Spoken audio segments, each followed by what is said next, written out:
Dahil po may nagrereklamo doon para lang po maging patas po sa lahat at wala po tayong batong hindi tataob sa pag-iimbestiga, nilili po ito mga ito kasama na po yung kanilang hepe ng District Drug Enforcement Unit.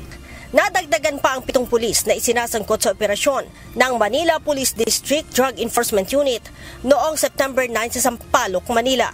Ayon kay MPD spokesperson Police Major Philip Ines, isinama na rin nila sa inali sa pwesto ang 12 iba pang tauhan ng DDEU kaugnay sa pag-aresto sa 2 individual kabilang ng isang Grab delivery rider.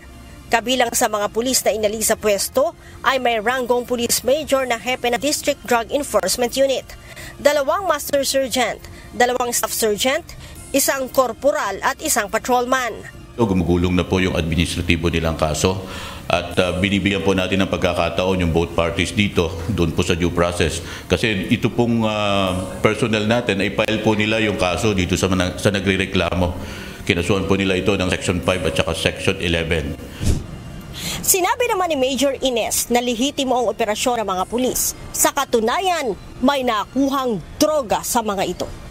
Nanakunan po ito mismong nagrereklamo na ito ng 120 grams ng shabu at ng 4 sachet ng marijuana kush. Nagkataon lang po, nakatakas po siya. Naunang nagsampa ng administrative complaint sa National Police Commission si alias Chester noong Biyernes. Si Chester ang isa sa nahuli ng mga pulis, subalit nakatakas at nakapagsumbong sa Napolcom.